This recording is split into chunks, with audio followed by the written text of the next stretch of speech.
ஐயா நீங்க ஆரம்பிக்கலாம் ஐயா.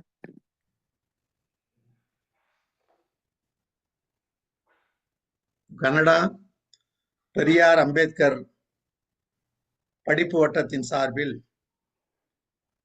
சுயமரியாதை இயக்கம் கடந்த ஒரு நூற்றாண்டு காலம்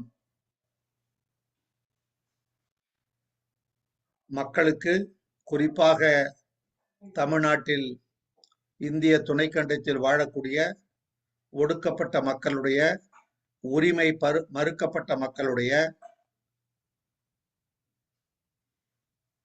உரிமைகளை பெற்றுக் கொடுப்பதற்காக, சுயமரியாதையை தூண்டுவதற்காக, தன்மான உணர்ச்சியை கிளர்ந்தெழச் செய்வதற்காக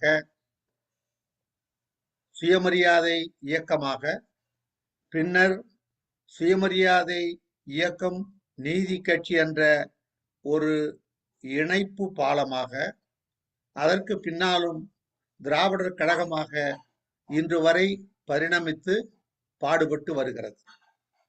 இந்த சுயமரியாதை இயக்கம் என்று சொல்லுகிற பொழுது தந்தை பெரியார் அவர்கள் சொன்னார்கள், சுயமரியாதை என்ற சொல்லுக்கு, செல்ஃப் ரெஸ்பெக்ட் என்ற அந்த சொல்லுக்கு இணையான ஒரு சொல் உலக அகராதிகளிலே தேடி பார்த்தாலும் கிடைக்காது, அதை சமப்படுத்துவதற்கு வேறு ஒரு சொல் இல்லை என்று சொன்னார்கள். உண்மையிலேயே ஆய்வு நோக்கிலே பார்க்கின்ற பொழுது சுயமரியாதை என்ற சொல்லுக்குள்ளே பகுத்தறிவு, சுயமரியாதை என்ற சொல்லுக்குள்ளே மான உணர்ச்சி, சுயமரியாதை என்ற சொல்லுக்குள்ளே மனித உரிமை, சமத்துவம், சமதர்மம், பெண் விடுதலை, இப்படி எல்லாமும் அடங்கிய ஒரு சொல்லாக, எல்லாவற்றையும் தன்னுள்ளே கொண்டிருக்கக்கூடிய ஒரு அற்புதமான சொல்தான் சுயமரியாதை என்ற அந்த சொல்.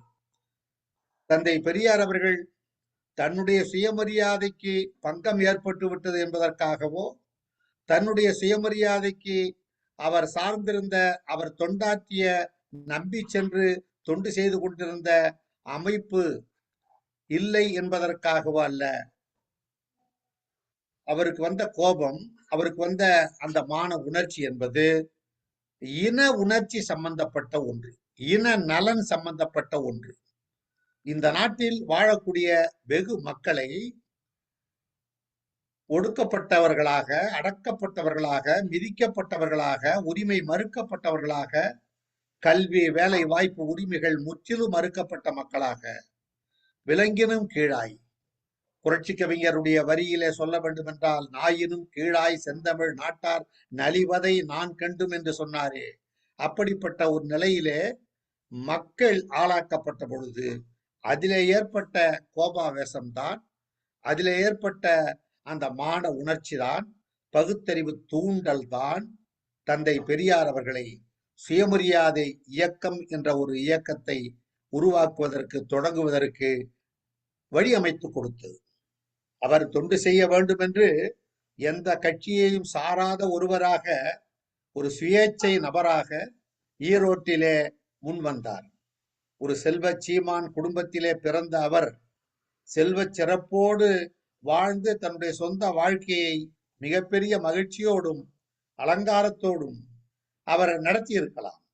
ஆனால் அதையெல்லாம் ஒதுக்கி வைத்துவிட்டு அடக்கப்பட்ட ஒடுக்கப்பட்ட மக்களுக்காக பாடுபட வேண்டும், மக்களுக்கு தொண்டு செய்ய வேண்டும் என்ற ஒரு நல்ல நோக்கத்திலே, மனித வாழ்க்கை என்பதே தொண்டு செய்வதுதான், தொண்டு செய்யாத வாழ்க்கை மிருக வாழ்க்கைக்கு சமம் என்று கருதிய பெரியார் தொண்டு செய்வதற்கு முன்வந்து ஈரோடு நகர சபையிலே ஒரு உறுப்பினராக ஆகி, அவர் நகரசபை தலைவராக அவர் தேர்ந்தெடுக்கப்பட்டு, அந்த நகரசபை தலைவராக இருந்த பொழுது அவர் ஆற்றிய பங்கு பணிகள், மக்கள் நலப்பணிகள் இன்று வரை அவருடைய பெயரை, அவருடைய நிர்வாக திறமையை, அவருடைய ஆளுமையை இன்று வரை பறைசாற்றி கொண்டிருக்கிறது.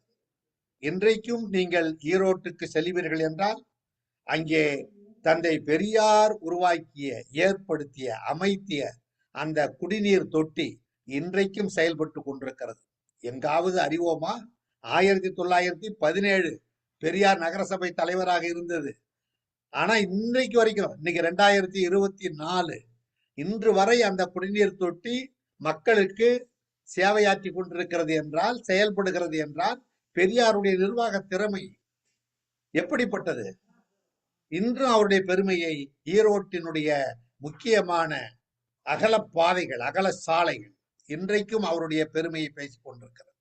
அப்படிப்பட்ட ஒரு ஆளுமைக்குரிய அந்த தலைவர் நம்பித்தான் ஒரு இயக்கத்திலே பலருடைய வற்புறுத்தலின் பேரில், குறிப்பாக ராஜகோபாலாச்சாரி அவர்கள், ராஜாஜி என்று மக்களால் அழைக்கப்பட்ட அவர், இன்னும் பலர் பெரியாரை வலியுறுத்தி, உங்களுடைய தொண்டு மனப்பான்மைக்கு, மக்கள் நல உணர்வுக்கு ஒரு வாய்ப்பிடமாக, உரிய இடமாக எங்கள் அமைப்பு இருக்கும் என்று சொல்லி காங்கிரசிலே சேர சொன்னார்கள், சேர்த்தார்கள். பெரியாரும் சேர்ந்து மனம் ஒப்பினார். ஒரு 3 ஆண்டுகளுக்குள்ளாக பெரியார் அந்த கோவை ஜில்லா காங்கிரஸ் கமிட்டி தலைவராக இருந்து, அப்புறம் தமிழ்நாடு காங்கிரஸ் கமிட்டி செயலாளராக ஆகி, தமிழ்நாடு காங்கிரஸ் கமிட்டியினுடைய தலைவராகவும் ஆகிவிட்டார். இந்த இடத்துல இந்த சொல்லாடலை நீங்க கவனிக்கணும். தமிழ்நாடு என்று பேரறிஞர் பெருந்தகை அண்ணா அவர்கள் பெயர் சூட்டியது 1968, 67க்கு பின்னாடி. ஆனா அன்றைக்கு பெரியார் அவர்கள் தமிழ்நாடு காங்கிரஸ் கமிட்டி என்று அன்றைக்கே பெரியார் தலைவராக ஆன பொழுதே, இந்த சென்னை ராஜதானிக்கு, சென்னை மெட்ராஸ் ஸ்டேட்டுக்கு தமிழ்நாடு காங்கிரஸ் கமிட்டி என்று அன்றைக்கு அறியப்பட்ட ஒரு சொல்லாடலாக மிளிர்கிறது என்பதை நாம் கவனத்திலே கொள்ள வேண்டும்.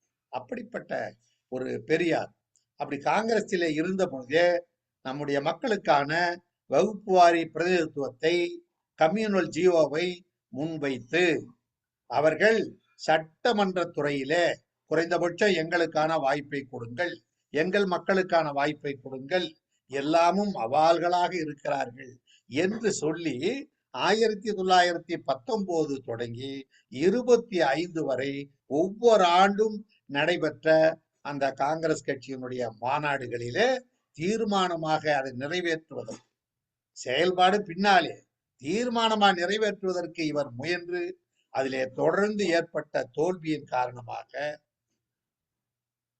நம்முடைய மக்களுடைய மரியாதைக்கு, சுயமரியாதைக்கு, தன்மானத்துக்கு இடமில்லை, மக்களுடைய உரிமைக்கு, மனித உரிமைக்கு இடமில்லை, மதிக்கப்படவில்லை என்ற அந்த கோபாவேசம்தான் அவரை அதை விட்டு வெளியே வர வைத்தது. 1925 காஞ்சிபுரத்தில் நடைபெற்ற அந்த காங்கிரஸ் மாநாடு, அது மேடையே வெளியே வர, வெளியே வந்தது யார்?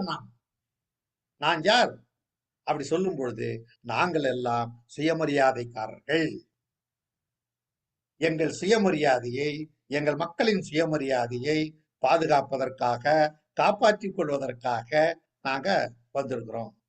இப்படி சொன்னதுதான், இதான் தொடக்கம் என்று அவர் காங்கிரஸ் கட்சியை விட்டு காஞ்சிபுரம் மாநாட்டில் 1925 வெளியேறினாரோ அன்று தொட்டு சுயமரியாதை இயக்கம் தொடங்கியதாகத்தான் நாம் கணக்கிலே கொள்ள வேண்டும்.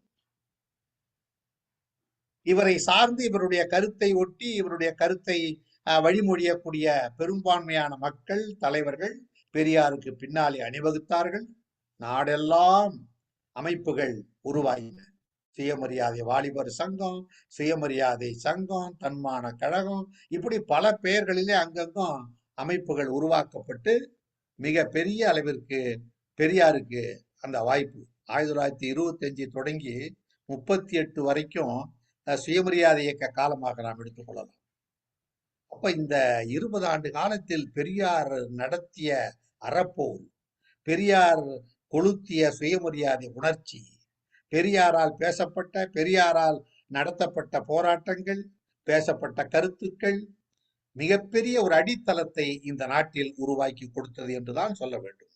அப்படிப்பட்ட அந்த அடித்தளம் தான் இன்று வரை தமிழ்நாட்டை இந்திய துணை கண்டத்திலேயே ஒரு தனித்துவமிக்க மண்ணாக, பெரியார் மண் என்று சொல்லக்கூடிய பெருமைக்குரிய மண்ணாக, சமூக நீதி மண் என்று சொல்லக்கூடிய பெருமைக்குரிய ஒரு மண்ணாக, திராவிட மாடல் என்று சொல்லக்கூடிய ஒரு எடுத்துக்காட்டான மண்ணாக அரசியல் துறையிலே இன்றைக்கு இருக்கிறது என்றால், நடைபயில்கிறது என்றால், இதற்கெல்லாம் காரணம் பெரியார் ஏற்படுத்திய, உருவாக்கிய இந்த சுயமரியாதை இயக்கம்.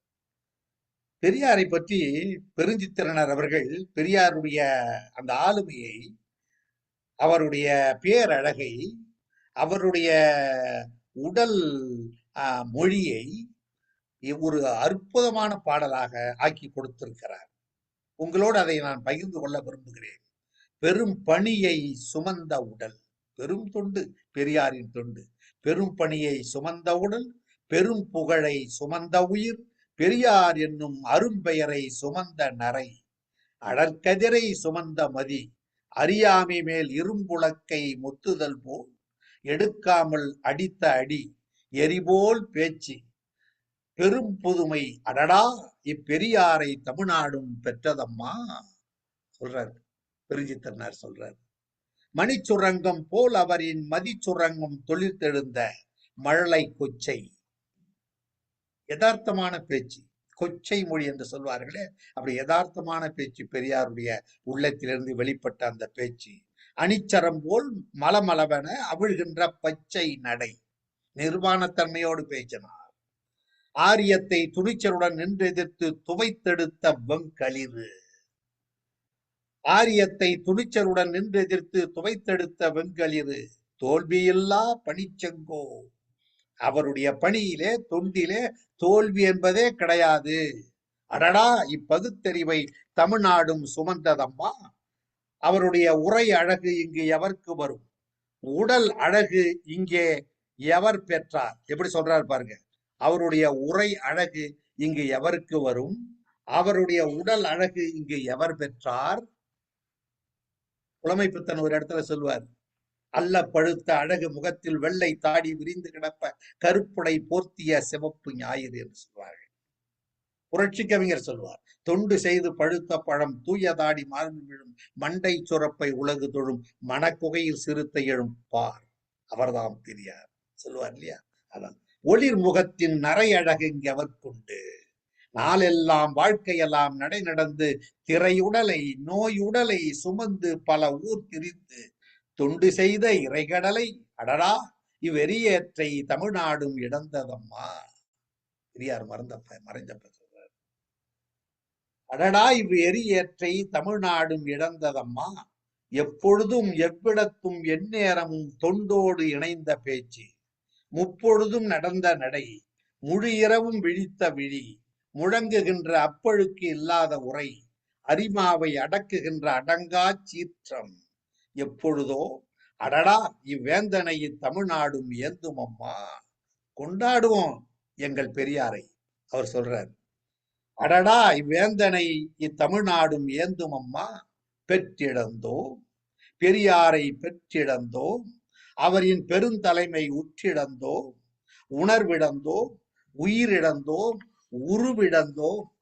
எத்தனை இழந்தோம்? பெரியாரை மட்டும் நாங்க இழக்கல. பெரியாரை இழந்த காரணத்தினால் எதையெல்லாம் இழந்தோம் என்பதை அவர் அப்படியே பட்டியல் போடுகிறார்.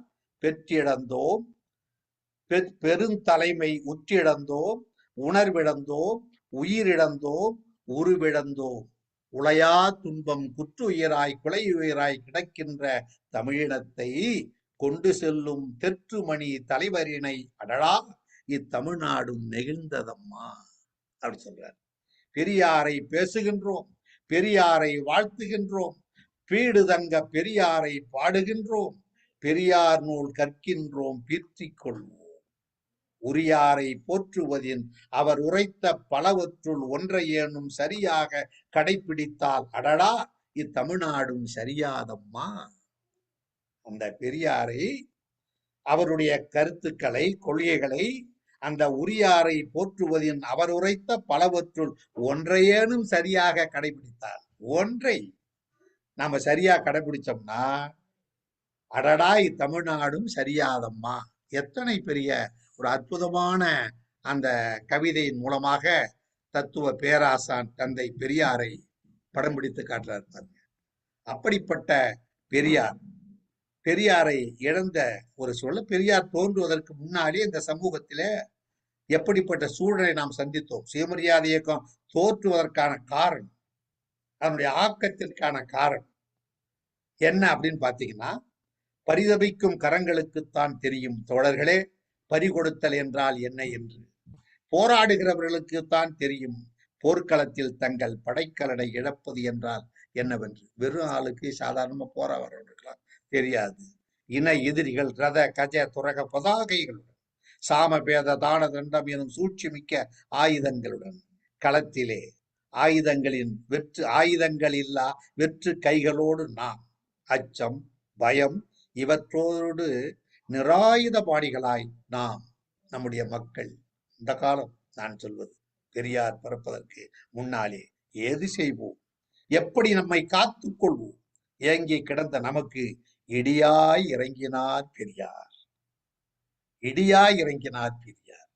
பொங்கி எழு, போராடு, இதோ சுயமரியாதையின் சுழலும் வாள் கையிலே ஏந்து, பகுத்தறிவு எனும் எதிரிகளை பதைபதைக்க செய்யும் பேராயுதம் கையிலே பிடி, கையில் எடுங்கள், எல்லோரையும் காத்திடலாம் என்று மான தலைவராய் பெரியார். பெரியாரின் அடியொற்றி பட்டுக்கோட்டை அஞ்சா நெஞ்சன் அழகிரியாய், பேரறிஞர் பெருந்தகை அண்ணாவாய், முத்தமிழறிஞர் கலைஞராய், தமிழர் தலைவர் ஆசிரியர் வீரமணி அவர்களாய், இன்றைக்கு திராவிட மாடல் ஆட்சியை நடத்துகின்ற முத்துவேல் கருணாநிதி ஸ்டாலினாய், தலைவர்களின் படை வரிசை சற்று இளைப்பாறுகிறோம் நாம் தோழர்களே. பகுத்தறிவனும் ஒற்றை குண்டூசியால் ஊதி பெருத்திருந்த மடமையின் பலூனை உடைத்தார் பெரியார். மீண்டும் மீண்டும் உடைந்த பலூனை ஊதி பெருக்க வைக்க முயலுகிறது ஒரு கூட்டம். இப்போது நாங்கள் நிராயுத பாணிகள் அல்லர். இப்ப நாங்க நிராயுத பாணிகள் இல்ல. இன்றைக்கு எங்கள் கையிலே பகுத்தறிவு என்ற பேராயுதம், சுயமரியாதை பேராயுதம், மனித சமத்துவம் என்ற பேராயுதம், பெண் விடுதலை என்ற பேராயுதம் இன்றைக்கு இருக்கிறது. அப்படிப்பட்ட பெரியார் தந்து சென்ற படைக்கலன்கள் இன்றைக்கு எங்கள் கையிலே. எங்களை வழிநடத்த தலைவர்களும் இருக்கின்றார்கள் தோழர்களே. அப்படிப்பட்ட இந்த சமூக அமைப்பிலே எவ்வளவு பெரிய ஒரு மோசமான காலம், சுயமரியாதை இயக்கத்தை தோற்றுவிக்க வேண்டிய தேவை பெரியாருக்கு ஏற்பட்டது என்றால், ஒரு புள்ளி விவரம், 1915 கல்வித்துறையிலே அரசு பணியிடங்கள் 518 கல்வித்துறையிலே, நினைவிலே வைத்துக் கொள்ளுங்கள். அதிலே உயர்ஜாதி அதாவது பார்ப்பனர்கள் இந்த 518 பேர்ல 399 பேர், 400 பேர் ஞாபகம் வச்சுங்க. 518ல 400 சவால்கள். கிறித்துவ ஆங்கிலோ இந்தியர்கள் 73 பேர், முகமதியர் 28 பேர், பார்ப்பனர் அல்லாத இந்துக்கள் அன்றைய அரசாங்க கணக்கெடுப்பு 18 பேர், ஆதி திராவிடர் உட்பட பட்டியலின மக்கள் உட்பட அன்றைக்கு 84% மக்களுக்கு கிடைச்சிருக்கிற இடம் அன்னைக்கு வெறும் 18. 3% மக்களுக்கு அன்றைக்கு கிடைத்திருந்த, அவர்கள் நுகர்ந்து கொண்டிருந்த, அனுபவித்துக் கொண்டிருந்த இடங்கள் 399. இந்த சமூக நீதி மறுப்பு ஒரே நாளிலே நிகழ்ந்ததா தோழர்களே? இந்த ஒரே ஒரு துறையில் மட்டுமா நடந்தது தோழர்களே? அனைத்து துறைகளிலும் இதுதான் நிலைமை. அதனால்தான் பெரியார் காங்கிரஸ் கட்சியை வற்புறுத்தினார். வகுப்பு வாரி உரிமை தேவை என்று நீங்கள் ஒரு தீர்மானத்தை போடுங்கள், அதை வைத்து வெள்ளை அரசாங்கத்திடம் நாம் உரிமை கேட்போம் என்று பெரியார் சொன்னது அதை வச்சுதான் சொன்னார். இது இதிகாச காலங்களிலிருந்து, வேத காலங்களிலிருந்து கதைகளாக, நடப்புகளாக இருந்தவற்றை கதைகளாக அவர் எழுதினார்கள். அதுதான் ராமாயணத்திலே சம்பூகன் கதையாக, மகாபாரதத்திலே ஏகலைவனுடைய கதாபாத்திரமாக சொல்லப்பட்டு, அது நீதியாக போதிக்கப்பட்டு, அதை நம்முடைய மக்களும் ஏற்றுக்கொண்டு கிடந்தார்கள். ஆனா இதெல்லாம் வேலைக்கு உதவாதுன்னு சொல்லிதான் பெரியார் காங்கிரஸ் இருந்த பொழுதே மனித உரிமைக்காக சேரன்மாதேவி குருகுல போராட்டம், அதே 24 வைக்கம் போராட்டம், இப்படி பல போராட்டங்களிலே பங்கேற்று சிறை சென்று உரிமை நமக்கு பெற்றுக் கொடுப்பதற்கு ஓயாது உழைத்த தலைவராக காங்கிரசில இருந்த பொழுதே ஒரு மனித உரிமை போராளியாக பெரியார் திகழ்ந்தார் தோழர்களே. அப்படிப்பட்ட பெரியாரை அவர் இந்த சுயமரியாதை இயக்கத்தை, இப்ப நான் சொன்னேன் இல்லையா, 1925 காஞ்சிபுரம் மாநாடுன்னு சொன்னீங்கன்னா, அதுக்கு நாட்டில் உள்ள அனைத்து மக்களும் எதுக்காக இந்த சுயமரியாதை இயக்கம் பெரியாரையா சொல்றாரு? சமத்துவத்தோடும் பகுத்தறிவோடும் சுயமரியாதையோடும் ஒழுக்கத்தோடும் பொருளாதார ஏற்றத்தாழ்வு இன்றியும் வாழ வேண்டும், வாழச் செய்ய வேண்டும், என்ற உயரிய சிந்தனையை கொண்டுத்தான் சுயமரியாதை இயக்கம் நடப்புக்கு வந்தது தந்தை பெரியார். அப்படி வரும்பொழுது பெரியார் ஐயா சொல்றாங்க, இந்த சுயமரியாதை இயக்கத்துல ஏன் சேரணும்? நாட்டுக்கு விடுதலை வாங்கி தர பெரியார் சொல்லல. ஏன்னா மனித விடுதலை. பெரியார் ஐயா சொல்றார், சுயமரியாதை இயக்கம் ஒன்றுதான் மக்கள் சமூக வாழ்வில் ஒருவருக்கு ஒருவர் எவ்வித உயர்வு தாழ்வு இருத்தல் கூடாது என்ற சமதர்மத்துக்கு போராடுகிறது.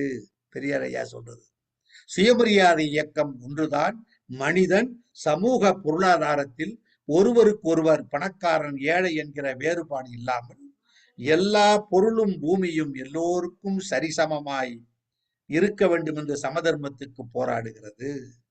சுயமரியாதை இயக்கம் ஒன்றுதான் மனித சமூகத்தில் ஆணுக்கும் பெண்ணுக்கும் எவ்வித வேறுபாடும் இல்லாமல் அனைத்து துறைகளிலும் சரி சமத்துவம் இருக்க வேண்டும் என்ற சமதர்மத்துக்கு போராடுகின்றது.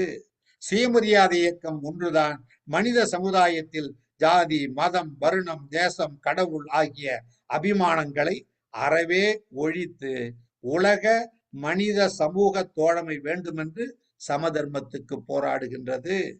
சுயமரியாதை இயக்கம் ஒன்றுதான் உலகில் உழைப்பாளி, முதலாளி என்பது போன்ற பிரிவினையே இல்லாமல் அனைத்து தேவைகளுக்கும் அனைவருக்கும் சரிசமமாக பாடுபட்டு அவற்றின் பயனை எல்லோரும் சரிசமமாக நுகர துய்க்க வேண்டும் என்று சமதர்மத்துக்கு போராடுகிறது. சுயமரியாதை இயக்கம் ஒன்றுதான். பெரியார் திரும்ப திரும்ப அப்படி படிக்கட்டு மாதிரி மேல மேல மேல கொண்டு வர்றார். இந்த சுயமரியாதை இயக்கம் ஒன்றுதான் ஒவ்வொரு மனிதனும் எவற்றுக்கும் எவ்விதத்துக்கும் அடிமையாகாமல் அவனவன் அறிவு, ஆராய்ச்சி, அனுபவம் ஆகியவைகளுக்கு இணங்கி நடக்க எல்லா சுதந்திரமும் இருக்க வேண்டும் என்ற சமதர்மத்துக்கு போராடுகிறது என்று பெரியார் சுயமரியாதை இயக்கத்தில் சேர மக்களுக்கு அழைப்பு விடுக்கிறார் பெரியார் ஐயா. இந்த சுயமரியாதை இயக்கத்துக்கு இது எப்படி இந்த சிந்தனை முகிழ்க்குது நீங்க நினைச்சு பார்த்தீங்கன்னா, 3/12 அதாவது பெரியார் ஐயா காங்கிரஸ் இருக்கும்போதே 1922ல கோயம்புத்தூர் சிறையில் அடைக்கப்படுறார். அந்த சிறையில் இருக்கும் பொழுதே ஒரு பத்திரிக்கை வேணும்னு நினைச்சு ஒரு பத்திரிக்கை நம்ம தொடங்கணும், மக்களுக்கு நமக்கும் தொடர்பு சாதனமாக ஒரு பத்திரிக்கை வேணும், இருக்கிற பத்திரிக்கை எதுவுமே நம்முடைய கருத்துக்களை இருட்டடிப்பு செய்கிறது, யாரும் வெளியிட மாட்டான், அப்ப நம்ம கருத்தை உருவாக்கணும், அதுக்கு ஒரு பத்திரிக்கை வேணும்னு சொல்லி அதுக்கு குடியரசு என்ற பெயரையும் 23லே பதிவு செஞ்சு 24ல பத்திரிக்கையை தொடங்கிறார். 23லே வெளியே வந்த உடனே அந்த பத்திரிக்கையை தொடங்கி அவர் செயல்பாட்டு கொண்டு வர்றார். அப்படிப்பட்ட பெரியார் ஐயா 3/12/1933ல புரட்சி ஏடு குடியரசுக்கு நெருக்கடி கொடுத்து குடியரசிய நடத்த முடியாத ஒரு சூழ்நிலைக்கு அரசாங்கம் தள்ளிடுது. அப்ப உடனே புரட்சின்னு பெரியார் ஐயா ஒரு ஏற்ற தொடங்குறார். அந்த ஏற்ற எழுதுறார் பெரியார் ஐயா. கோவை ஜில்லா சுயமரியாதை மாநாடு, பெண்கள் மாநாடு, டாக்டர் வரதராஜன் நாயுடு, திருவிக்கா இவங்கெல்லாம் விஜயம் பண்ண மாநாடு அப்படின்னு தலைப்பு போட்டு செய்தி வருது. இதை நான் எதுக்கு சொல்ல வரேன்றத பாருங்க, இப்ப கவனிங்க நீங்க. அந்த மாநாட்டில் கலந்துக்கிட்டு அன்னைக்கு காங்கிரஸை வளர்த்தவங்க 3 பேர் தான் வரலாறு சொல்லுது. ஒருத்தவர் பெரியார் நாய்க்கர்னு அன்னைக்கு சொல்லுவாங்க, இன்னொருத்தவர் நாயுடு டாக்டர் பி வரதராஜன், இன்னொருத்தர் முதலியார் திருவி கல்யாண சுந்தரம், அதான் திருவிக்கா. இந்த 3 பேர் தான் அன்னைக்கு காங்கிரஸை வளர்ப்பதற்கு அரும்பாடுபட்டவங்க. அப்படிப்பட்ட திருவிக்கா செய்திருக்கக்கூடிய அவர் வாய்மொழியா சொல்லி அந்த மாநாட்டில் பேசிய பேச்சுல இந்த சுயமரியாதை இயக்கத்துக்கு நாங்கெல்லாம் என்ன செஞ்சிருக்கோம் தெரியுமா அப்படின்னு சொல்லி அவரை சொல்றார். திருவிக்கா சொல்றார். திருவிக்கா அவர்கள் அந்த மாநாட்டிலே ஆற்றிய உரையிலே சுயமரியாதை இயக்கத்திற்கு நாயக்கர் அவர்கள் தந்தையாவார். சுயமரியாதை இயக்கத்துக்கு தந்தை யாரு? ஈவே ராமசாமி. இந்த நான் தாயாவேன் யாரு? திருவிக்கா சொல்றாரு, நான் தான் தாய் இதுக்கு அப்படின்னு சொல்லிட்டு, நாங்கள் இருவரும் மாயவரம் சன்மார்க்க சங்க கூட்டத்தில் சேர்ந்து பெற்ற பிள்ளையே சுயமரியாதை இயக்கமாகும். நாங்க ஒரு சன்மார்க்க சங்க கூட்டத்துக்கு போயிருந்தோம், மயிலாடுதுறைக்கு. அதான் இன்னைக்கு மயிலாடுதுறை, அன்னைக்கு மாயவரம். அப்ப அந்த மாயவரத்துக்கு போயிருந்தோம். அப்ப அந்த கூட்டத்துல பேசும்பொழுது, அந்த கூட்டத்துல கலந்துக்கும் பொழுது எங்களுக்குள்ள கலந்து பேசிதான் இதை நாம எப்படி உருவாக்கணும், வளர்க்கணும்னு முடிவு பண்ணோம். அந்த வகையில பார்க்கும்பொழுது பெரியார் தந்தை, நானு தாய் அப்படின்னு அவர் சொல்லி, அக்குழந்தை தாயுடன் வாழாது இதுகாரும் தந்தையுடன் சேர்ந்து வாழுகிறது என்றாலும் இதுகாரும் அதனுடைய வளர்ச்சியை கண்டு பெரு மகிழ்ச்சி அடைகின்றேன் என்று குறிப்பிட்டு பேசியது அனைவரையும் வியப்பில் ஆழ்த்தியது என்பது கடந்த கால வரலாறு தொடர்கள். அப்ப சுயமரியாதை இயக்கத்துக்கு தந்தையும் தாயும் யார்? பெரியாரும் திருவிக்காவும். இந்த சுயமரியாதை இயக்கத்துல பேரறிஞர் அண்ணா இணையறாங்க. அப்ப அண்ணாவுடைய தலைமையில தந்தை பெரியார் அவர்கள் மிக ரொம்ப ஒரு சிறப்பான ஒரு வாய்ப்பை அண்ணாவுக்கு வழங்குறார். இது 1937 அந்த மாநாட்டுக்கு அண்ணா தலைமை வகிக்கும். பேரறிஞர் பெருந்தகை அண்ணா 22/8/1937 முசிறி வட்டம் துறையூரில் நடந்த, இப்ப நம்ம பேராசிரியர் அரசு செல்லையா ஊருக்கு பக்கம் துறையூர், அந்த துறையூரில் நடைபெற்ற மாநாட்டிற்கு தலைமை வகிக்கிற வாய்ப்பு அண்ணாவுக்கு வழங்கப்படுது. அப்ப அண்ணா தலைமை வகிக்கிறாங்க. அப்ப அண்ணா ஆற்றிய உரை ரொம்ப அற்புதமான உரை. சுயமரியாதை இயக்கத்தினுடைய நோக்கம், ஆக்கம், தாக்கம் இதையெல்லாம் ரொம்ப அற்புதமா அண்ணா அவர்கள் குறிப்பிட்டு பேசியது, எழுதியது இருக்கு. அது ஏற்படுத்திய தாக்கத்தையும், சுயமரியாதை இயக்கத்தின் நோக்கத்தையும், அதனால் சமுதாயத்தில் ஏற்பட்ட ஆக்கத்தையும் வெகு சிறப்பாக குறிப்பிட்டுள்ளார். அப்ப அண்ணாவுக்கு வயது என்ன? 28. 28 வயசுலயே அண்ணாவுக்கு எவ்வளவு பெரிய அறிவாற்றல், ஆளுமை இருந்திருக்கின்றத காட்டுது. அப்ப அதுல சொல்றாரு, சங்க காலத்திலே ஆராய்ச்சியின் அரணாக விளங்கிய தமிழ்நாடே எனினும். தமிழ்நாட்டை பத்தி பல பேர் இப்பயும் சொல்லுவான். சங்க காலத்தில் அப்படி இருந்தது, இலக்கிய காலத்திலே இப்படி இருந்தது, அப்படி இருந்ததுன்னு சொல்லுவாங்க. அதுக்கு அண்ணா அருமையான பதிலை சொல்றார். சங்க காலத்திலேயே ஆராய்ச்சியின் அரணாக விளங்கிய தமிழ்நாடே எனினும் தத்துவங்கள் எத்தனை தித்திக்கும் இயல்பினதாயினும் துருவி பார்க்கும் குணம் கொண்ட தமிழ்நாடே எனினும் நெற்றிக்கண்ணை காட்டினும் குற்றம் குற்றமே என்ற நக்கீரர் வாழ்ந்த நாடே எனினும், கபிலர் தோன்றிய நாடே எனினும், வள்ளுவர் வாழ்ந்த தமிழ்நாடே எனினும், இந்த 10 ஆண்டுகளாக பணியாற்றி வரும். அப்ப 10 வருஷம் ஆகுது சுயமரியாதை இயக்கத்துக்கு. அதை கணக்கு வச்சு அண்ணா சொல்றாரு, கடந்த 10 ஆண்டுகளாக பணியாற்றி வரும் சுயமரியாதை இயக்கத்துக்கு ஈடான முயற்சி தமிழ்நாட்டிலே இதற்கு முன் தோன்றவே இல்லை. இது அண்ணாவினுடைய பதிவு, என் கருத்து இல்லை. அடிப்படையான ஊழலை கண்டுபிடித்து அலசி காட்டின இயக்கத்தை தோற்றுவித்து தமது தளரா உழைப்பினால் வளர்த்து இன்று எவ்வளவு பலமான சண்ட மாருதத்தின் எதிர்ப்பையும் சமாளிக்கும் நிலைக்கு கொண்டு வந்த தனிப்பெருமை நமது தலைவர் தோழர் ஈவேரா உடையதே ஆகும். பணபலமின்றி, நீங்க பாருங்க, இப்ப பெரியார் பத்தி சொல்றாரு, அண்ணா சொல்றாரு, பெரியார்ட்ட பெரிய பணபலம் கிடையாது. பணபலமின்றி, செல்வாக்கின்றி ஒரு இயக்கம் எதிரிகளின் கொட்டத்தையும் விஷமிகளின் ஆர்ப்பாட்டத்தையும், இன்னைக்கு இந்த நிகழ்ச்சியை தொடங்கும் பொழுது கூட விஷமிகள் எப்படியெல்லாம் நடந்து கொடுக்குறான். இந்த காலத்துல 100 வருஷம் சென்னு இன்னைக்கு இப்படிப்பட்டவெல்லாம் இருக்கா. அப்படி இருக்கும் பொழுது பணபலமின்றி, செல்வாக்கின்றி ஒரு இயக்கம் எதிரிகளின் கொட்டத்தையும் விஷமிகளின் ஆர்ப்பாட்டத்தையும் முதலாளிகளின் எதிர்ப்பையும் கங்காணிகளின் கிறுக்கையும் சமாளித்து 10 ஆண்டுகளில் சரித்திரத்திலும் சமுதாயத்திலும் மதிப்பான ஒரு இடம் பெற்றதென்றால் அது நமது இயக்கமே என்பதில் யாருக்கும் சந்தேகம் வேண்டாம். ஒரு நூற்றாண்டு போதனையை 10 ஆண்டுகளிலே செய்தோம். ஒரு நூற்றாண்டு செய்ய வேண்டியது. இன்னைக்கு நம்ம நூற்றாண்டு விழா கொண்டாடுறோம் சுயமரியாதை இயக்கத்துக்கு. அன்னைக்கு அண்ணா என்ன சொல்றாரு? ஒரு நூற்றாண்டு தேவைப்படும். பெரியார் செய்திருக்கக்கூடிய, சுயமரியாதை இயக்கம் செய்திருக்கக்கூடிய 10 ஆண்டு கால பணி, ஒரு நூற்றாண்டு செய்ய வேண்டியதை 10 ஆண்டுகளுக்கு செஞ்சோன்றார். ஒரு நூற்றாண்டு போதனையை 10 ஆண்டுகளிலே செய்தோம். நிர்மாண இயக்கம் முதற்கொண்டு பொது உடைமை வரையிலே நாம் போதிக்காத தீவிர கொள்கையே கிடையாது. போதனையுடன் மட்டும் நாம் நின்றுவிடவில்லை, நடைமுறையிலே பல பல செய்து காட்டினோம். ஜாதி விளக்குகளை தகர்த்தோம், மத ஆபாசங்களை அலசினோம், புராண குப்பையை கொளுத்தினோம், மாதரை சிறை மீட்டோம், விடுதலை முரசு கொட்டினோம், நடை படை திரண்டெழுந்தது, போர்பல புரிந்தோம், வெற்றியாவும் கண்டோம். தமிழா எழு, விழி, நீ மனிதன் என்பதை உணர்ந்து கொள், உன்னை சுதந்திர வெளியில் போக ஒட்டாது தடுக்கும் சனியன்களை விரட்டு என்று நாம் கூறினோம். என்ன சொல்றார்?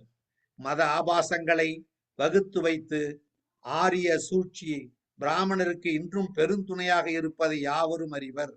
சமூகத்திலே உயர்ந்த ஜாதியினராகவும் போதகாசிரியர்களாகவும் வழிகாட்டிகளாகவும் வாழ்ந்து ஏகபோக மிராசு செலுத்தும் பிராமணரின் ஆதிக்கத்தை ஒழித்தால்தான் நாம் சுதந்திரத்தையோ சகோதரத்துவத்தையோ அனுபவிக்க முடியும் என்ற உண்மையை நாம் கண்டறிந்து அப்போரை துவைக்கணும். இந்த சுயமரியாதை போரை துவைக்கணும். நமது இயக்கத்தின் அறிவு சுடர் எங்கும் வீசவே அந்தகாரம் மறைந்தது. எவ்வளவு அற்புதமா சொல்றாரு பாருங்க பேரறிஞர் அண்ணா அவர்கள். அப்படிப்பட்ட ஒரு இயக்கம். இந்த இயக்கம் 25 தொடங்கி 38 வரைக்கும் சுயமரியாதை இயக்க காலமாக சுயமரியாதை சங்கம், சுயமரியாதை வாலிபர் சங்கம், பார்ப்பனர் அல்லாதார் சங்கம், பார்ப்பனர் அல்லாதார் வாலிபர் சங்கம் போன்ற பெயர்களில் ஆயிரக்கணக்கான சங்கங்கள் தோன்றின. 1939ஆம் ஆண்டுக்கு பின் பார்ப்பனர் அல்லாதார் என்ற பெயரால் திராவிட இன மக்களை குறிப்பது பொருந்தாது என்பதை தந்தை பெரியார் உணர்ந்தார், உணர்த்தினார். 100க்கு 3 பேராக இருப்பவர்களை அடையாளப்படுத்தி நம்மை குறிக்கும் அந்த சொல்லை நீக்கி 97 பேரான நமக்கு நமது இனப்பெயரை சூட்டிக் கொள்வதே பொருத்தம் என்பதை உணரச் செய்து திராவிடர் இனத்தால் நாம் என்பதை அடையாளப்படுத்தினார் என்று அண்ணா அவர்கள் சொல்லிக் கொண்டே போகின்றார்கள். இப்படிப்பட்ட இந்த 20 ஆண்டு கால சுயமரியாதை இயக்க பணியால் இந்த பணி எப்பேற்பட்ட பணி என்றால், ஒரு பக்கம் ஆரியர் எதிர்ப்பு, இன்னொரு பக்கம் ஆரிய பண்பாட்டு அழிப்பு, மூட நம்பிக்கை ஒழிப்பு, சமுதாய இழிவு துடைப்பு, சூத்திர இழிவு துடைப்பு முதலான தன்மான உணர்ச்சி வளர்ச்சி எனும் செயற்கரிய செயல்கள் இவையெல்லாம் ஏற்பட்டன. இது அந்த 20 வருஷத்துக்குள்ள நீங்க நினைச்சு பாருங்க. சுயமரியாதை இயக்க பணியாகவும் பார்ப்பனர் அல்லாதார் ஆட்சி பாதுகாப்பு இயக்கமாகவும் இருந்த அந்த சுயமரியாதை இயக்கம் ஒரு வரலாற்று சிறப்பு மிக்க சுயமரியாதை இயக்க வரலாற்றுக்கு ஒரு தோற்றுவாய் என்று சொல்லக்கூடிய ஒரு சிறப்பான மாநாட்டை நடத்தியது. அதுக்கு பேரே செங்கல்பட்டு மாநாடு. செங்கல்பட்டு மாநாடுனா அன்றைக்கு சென்னை மாவட்டத்துக்குள்ளே இதுவும் அந்த சூழ்நிலையில சென்னை மாகாண நம்ம சென்னை மாகாணம் இன்னைக்கு இருக்கக்கூடிய தமிழ்நாடு மட்டும் இல்லை, பக்கத்துல கன்னடா, பக்கத்துல ஆந்திரத்தின் ஒரு பகுதி, இந்த பக்கம் கேரளத்தினுடைய ஒரு பகுதி, இவையெல்லாம் சேர்ந்தது இல்லையா அன்னைக்கு. அந்த சென்னை மாகாண முதல் சுயமரியாதை மாநாடு செங்கல்பட்டில் நடத்தப்பட்டது. இந்த மாநாட்டில் தான் யாரை இழிவாக கருதினார்களோ, எந்த சமுதாயத்தின் நிழல் பட்டாலே தோஷம் என்று ஒதுக்கினார்களோ அப்படிப்பட்டவர்களை வைத்து சமையல் செய்ய சொல்லி நோட்டீஸ்லயே போட்டாங்க, விளம்பரத்திலேயே. அவங்களுடைய சமையல் தான் இங்க, எல்லாரும் அதுதான் சாப்பிடணும்னு சொல்லி ஒவ்வொன்றிலும் சுயமரியாதை. சுயமரியாதைன்னு சொன்னா வாய் பேச்சு இல்லை, செயல்பாட்டுக்கு கொண்டு வந்தவர் பெரியார். அப்படி செய்ய வச்சு நீதி கட்சியினரும் சுயமரியாதை இயக்க தோழர்களும் இரண்டரை கலந்து திராவிட மக்களின் எதிர்கால நல்வாழ்வுக்கான அரிய முடிவுகளை எடுத்தனர். அந்த மாநாட்டில் நிறைவேற்றப்பட்ட தீர்மானங்கள் தோழர்களே இன்று வரை இன்னமும் கூட மிச்ச சொச்சங்களாக அரசாலே நிறைவேற்றப்பட முடியாத அவ்வளவு பெரிய ஆளுமைக்குரிய தீர்மானங்களாக அன்றைக்கு அந்த தீர்மானங்களை வடிச்சிருக்கிறாங்க. அந்த தீர்மானங்கள்ல சிலதை மட்டும் சொல்றேன், அது நிறைய தீர்மானம். அந்த தீர்மானத்துல முதல் தீர்மானம் தீண்டாமை என்பதை ஒழித்து எல்லா பொது ரஸ்தாக்கள், பொது ரஸ்தான்னா சாலைகள்ல பொது ரஸ்தாக்கள், தெருக்கள், குளங்கள், கிணறுகள் இங்கெல்லாம் தீண்டாம இருந்தது. இதெல்லாம் இன்னைக்கு சொன்னா இளைஞர்களுக்கு தெரியாது. பெரியார் என்ன செஞ்சாருன்றான். பெரியார் எங்களுக்கு என்ன செஞ்சாரு, அது அவங்களுக்கு தான் செஞ்சாருலாம் சொல்றானே. சொல்றவங்க விட நாம சொல்லணும். 29ல் பெரியார் இது மாதிரி ஒரு தீர்மானத்தை போட்டு அதை வலியுறுத்தி அவர் போராட்டம் நடத்தியிருக்காரா? எல்லா பொது ரஸ்தாக்கள், தெருக்கள், குளங்கள், கிணறுகள், பாடசாலைகள், சத்திரங்கள், தண்ணீர் பந்தல்கள் முதலிய பொது ஸ்தாபனங்களை தட்டு தடங்களின்றி எல்லோரும் அனுபவிக்க சம உரிமை கொடுக்க வேண்டும் என்று இந்த மாநாடு தீர்மானிக்கிறது. மேலே காணப்பட்ட சம உரிமை கொள்கைகளுக்கான பிரச்சாரம் இருப்பது மட்டுமல்லாமல் ஆட்சியாளரும் சட்டம் செய்து அமுல்படுத்த வேண்டும் என்று வலியுறுத்துகிறது நீதி கட்சி ஆட்சி. அப்ப ஆட்சிக்கு வலியுறுத்த இவங்க கொடுக்குறாங்க அந்த தீர்மானம். நீதி கட்சி தலைவர்களும் கலந்துக்கிற ஒரு மாநாடு தான் இது. நீதி கட்சி தோழர்களும் கலந்து கொள்ளக்கூடிய ஒரு மாநாடு தான் இது. அப்ப அதுல தீர்மானம் போட்டு இதை தான் அப்புறம் நீதி கட்சி நடைமுறைக்கு கொண்டு வராங்க. 16 வயதுக்கு மேற்பட்ட பெண்களுக்கே மனம் செய்விக்கப்பட வேண்டும். இன்னைக்கு 21 வயசு 18 வயசு இல்லையா? அன்னைக்கு இளம் வயதுல, அதாவது அதுக்கு என்ன சொல்றது, அதாவது பிள்ளையிலேயே 5 வயசு 6 வயசுலயே திருமணம் பண்ண காலம் அந்த காலம். வயதுக்கு வராமலே திருமணம் பண்ணப்பட்ட காலம். அப்படிப்பட்ட ஒரு காலத்துல அன்னைக்கு தீர்மானம் இது. 16 வயதுக்கு மேற்பட்ட பெண்களுக்கே மனம் செய்விக்கப்பட வேண்டும். பெண்களுக்கு மனவிலக்கு உரிமை, விதவைகளுக்கு மறுமண உரிமை தேவை. நீங்க அந்த காலத்துக்கு போங்க. 1928ல 29ல இப்படி தீர்மானம் போடுறது எவ்வளவு பெரிய புரட்சிகரமான நடைமுறை என்பதை நினைச்சு பாருங்க. பள்ளிக்கு போகத்தக்க சிறுவர் சிறுமிகளுக்கு ஆரம்ப கட்டாய கல்வி கண்டிப்பாக தரப்பட வேண்டும். ஏழை பிள்ளைகளுக்கு பாருங்க, இன்னைக்கு நடக்குது, இன்னைக்குதான் நடக்குது. திராவிட மாடல் ஆட்சியில தமிழ்நாட்டுல இவர் ஐயா தீர்மானம் போட்டிருக்காரு பாருங்க. ஏழை பிள்ளைகளுக்கு புத்தகம், உடை, உணவு இலவசமாக அளிக்க வேண்டும். இது இன்னைக்குதான் சாத்தியமாயிருக்கு. மதிய உணவு இது வரைக்கும் கொடுத்துட்டு இருந்தோம். இப்ப காலை உணவு, காலை சிற்றுண்டியும் கொடுக்கப்படக்கூடிய ஒரு காட்சி. பள்ளிக்கூடத்துக்கு வரணும், படிக்கணும் நம்ம பிள்ளைகள் அப்படின்ற அந்த சூழ்நிலையில இன்னைக்கு நடக்குது. சர்க்கார் புறம்போக்கு நிலங்களை தாழ்த்தப்பட்ட மக்களுக்கும் மற்றும் நிலமில்லாத ஏழை விவசாய மக்களுக்கும் கொடுத்து பயிர் செய்வதற்கான பண உதவியும் செய்ய வேண்டும். நிலம் கொடுத்தா மட்டும் பத்தாது, அவங்க விவசாயம் பண்றதுக்கு பயிர் செய்வதற்கு பண உதவியும் செய்யணும். தீண்டாதார் எனப்படுவோருக்கு சர்க்காரில் காலியாகும் உத்தியோகங்களில் முதல் உரிமை கொடுக்க வேண்டும். காலியாகிற இடத்த முதல்ல பட்டியலின மக்களுக்கு கொடுங்க அப்படின்னு தீர்மானம். அது மாதிரி பெண்களுக்கும் ஆண்களைப் போலவே சொத்துரிமை 29ல சார், பெண்களுக்கும் ஆண்களைப் போலவே சொத்து. இது என்னைக்கு நடைமுறைக்கு வந்தது? 1989ல முத்தமிழறிஞர் கலைஞர் முதலமைச்சரா இருக்கும் பொழுது நடைமுறைக்கு சாத்தியமாச்சு இது 89. ஆனா பெரியார் தீர்மானம் போட்டது 29. ஆண்களுக்கும் பெண்களைப் போலவே சொத்துரிமை, இது பெண்களுக்கும் ஆண்களைப் போலவே சொத்துரிமை, வாரிசுரிமை, ஆண்களைப் போலவே எந்த தொழிலையும் மேற்கொண்டு நடத்துவதற்கான சம உரிமைகள் அனைத்தும் தரப்பட வேண்டும். பள்ளி ஆசிரியர்கள் வேலைக்கு நல்லா கவனிக்க பாருங்க. பள்ளி ஆசிரியர்கள் வேலைக்கு பெண்களை அதிகமாக நியமிக்க வேண்டுவதோடு அவர்களை ஆரம்ப கல்வி ஆசிரியர்கள் வேலையில் நியமிக்க வேண்டும். தொடக்க பள்ளின்னு இருக்குல்ல, 1லேருந்து 5வது வரைக்கும், இந்த தொடக்க பள்ளிகள்ல பெண்களை மட்டும்தான் நீங்க ஆசிரியர்களாக போடணும். இது இப்ப சாத்தியமாயிருக்கு தமிழ்நாட்டுல. இதெல்லாம் என்னைக்கு அந்த காலத்துல எவ்வளவு பெரிய புரட்சியா பேசப்பட்டது. ரயில்வே உணவு விடுதிகளில் எவ்விதமான ஜாதி பாகுபாடுகளும் தலை நீட்டக்கூடாது.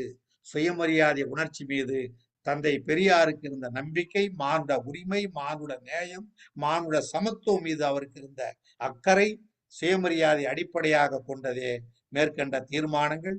தந்தை பெரியாருடைய தொலைநோக்கும் இந்த தீர்மானங்களில் பளிச்சிடுவதை பார்க்கலாம்.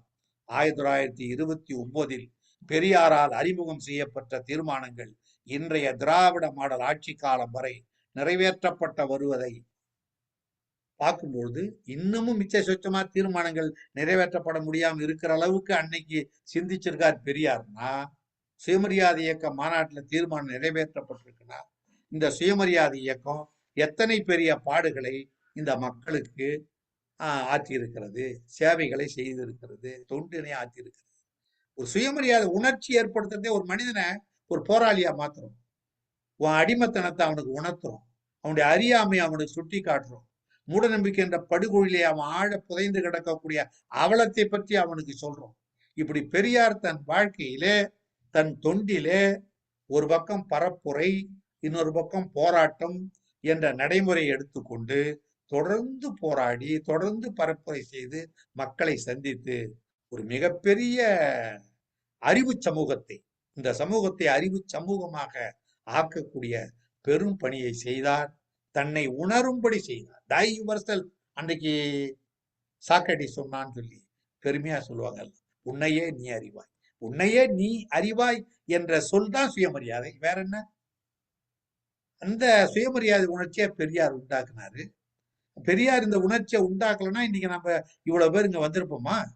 இவ்வளவு பேர் இன்னைக்கு அமெரிக்காவில், உலகத்தின் பல நாடுகளில விரவி பரவி ஒடுக்கப்பட்ட மக்களாக, தாழ்த்தப்பட்ட மக்களாக, பிற்படுத்தப்பட்ட மக்களாக, பட்டியலின மக்களாக, பழங்குடியினராக, மிகவும் பிற்படுத்தப்பட்டவர்களாக,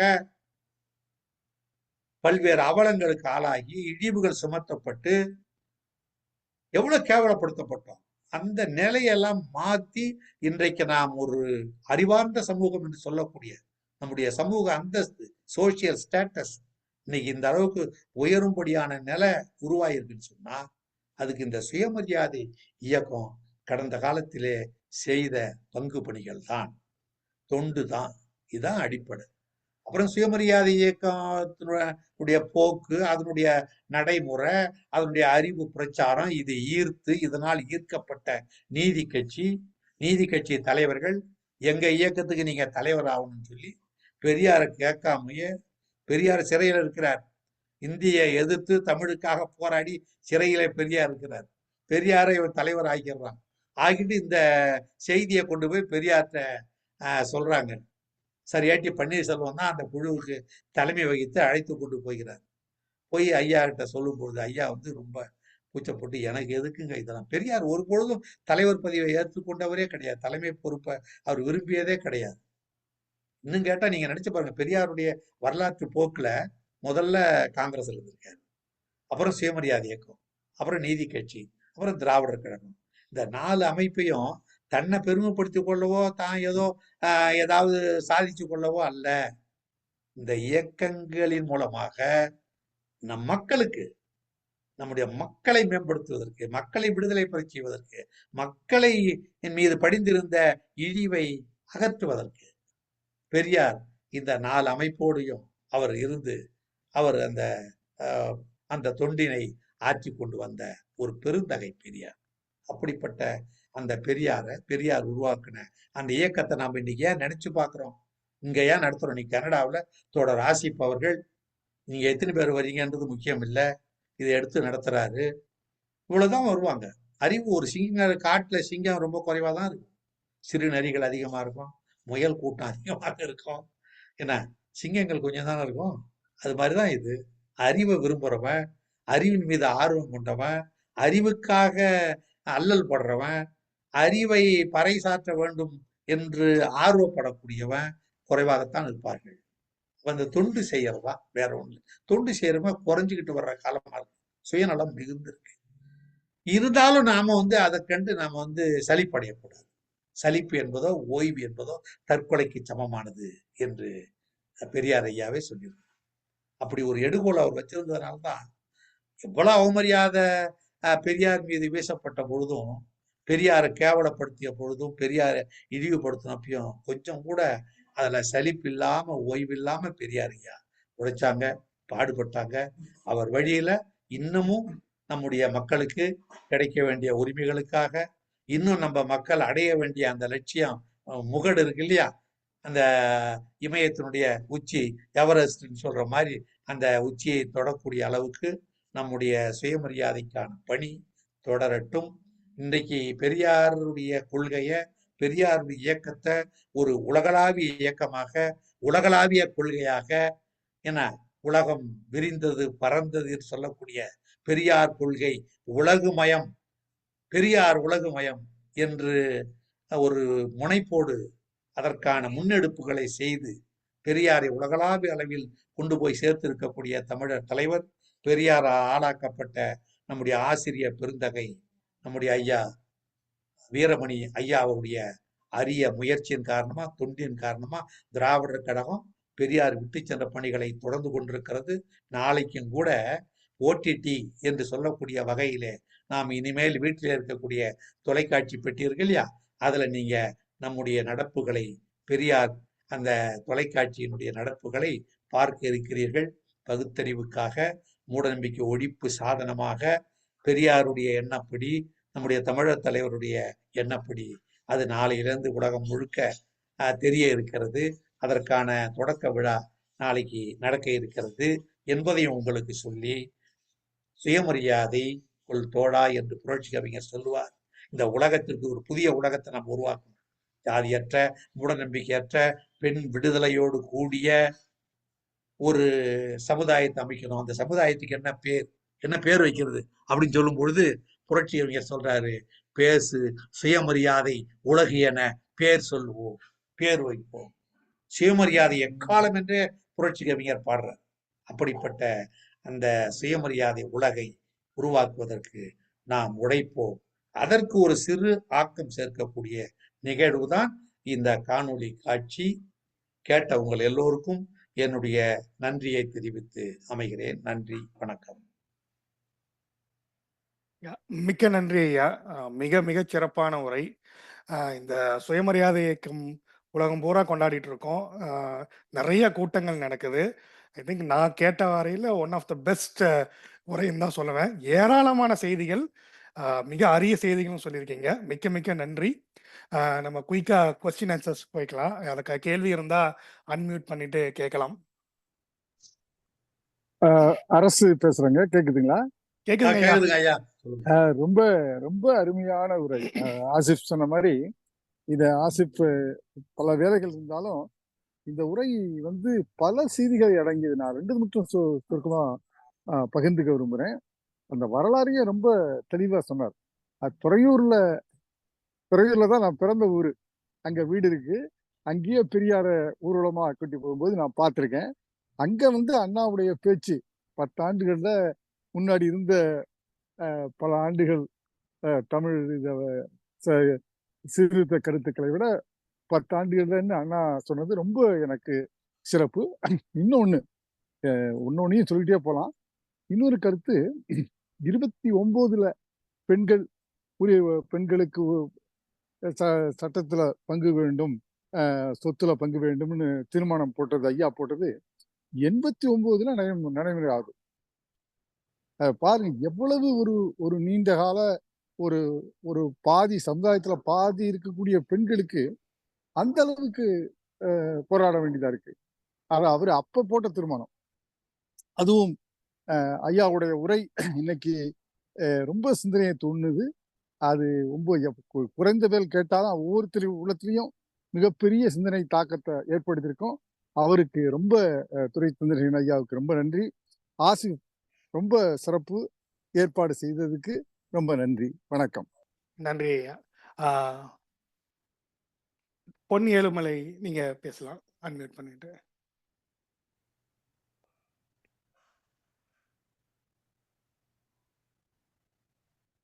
வணக்கம் ஐயா, வாய்ப்புக்கு நன்றி.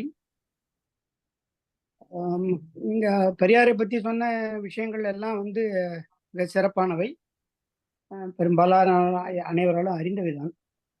எப்பவுமே நம்ம வந்து நம்மகிட்ட இருக்கிற நிறைகளை சொல்லிட்டு இருக்கிறத விட குறைகளை எப்படி களையணும் அப்படின்றத வந்து சிந்திக்கணும். இப்போ இந்த பெரியார் வளையத்தெல்லாம் ஓடிடின்ற மாதிரி இது ஏன் ரொம்ப நாளா இதை ஆரம்பிக்காத இருக்கிறாங்கன்னு என்னுள்ளேயே ஒரு கேள்வி எழுந்து கொண்டே இருந்தது. ஆனா இப்போதான் பார்த்தா நாளைக்கு அதை ஆரம்பிக்கிறதா சொல்லியிருக்கிறாங்க, மகிழ்ச்சி. இருந்தாலும் அவர் பெரியார் கருத்துக்களை கூறக்கூடிய பல அலைவரிசைகள் இருக்கின்றன என்பது உண்மைதான். என்னோட கேள்வி என்னன்னா, பெரியார் கடைசி கூட்டத்தை கேட்டேன் நான் தியாகராய நகர்ல. அதுல தமிழ்நாடு தமிழருக்கு அப்படின்னு சொல்லிட்டு சொன்னாரு. நம்ம அந்த அளவுக்கு போலன்னா கூட மாநில சுயாட்சி என்ற அடிப்படையில வந்து திராவிடர் கழகமும் அதை ஏற்றுக்கொண்டிருக்கிற திமுகவும் எந்த அளவுக்கு அந்த கோணத்துல வந்து பயணித்திருக்கிறார்கள், அது வந்து மிகப்பெரிய இப்போ சிக்கலா இருக்கு. இப்போ இந்த பிஜேபி அரசு வந்த படம் மிகப்பெரிய சிக்கலாக இருக்கிறது. ஆனால் இவர்கள் காங்கிரஸோடு இருந்த காலத்திலேயே அதை பற்றிய புரிதலுடன் அதற்காக இவர்கள் உழைத்து ஒரு சில மாற்றங்களை செய்திருந்தால், குறிப்பாக இந்த கல்வி வேலை வாய்ப்புல வந்து மாநில பட்டியலிருந்து ஒன்றிய பட்டியலுக்கு நெருக்கடி நிலை காலத்துல போச்சு. அதுக்கப்புறம் இவ்வளவு நீண்ட காலகட்டத்துல திமுக வந்து காங்கிரஸோட பயணிச்சிருந்தும் கூட, ஆனால் அதை மறுபடியும் மாநில பட்டியலுக்கு கொண்டு வராதுதான் இன்னைக்கு நீட்டுக்கான சிக்கலாக இருக்கிறது. அதுவும் மேல இந்த கவர்னர் ஒருத்தர் போட்டுக்கிட்டு ரவுடித்தனம் பண்ணிக்கிட்டு இருக்கிறாங்க.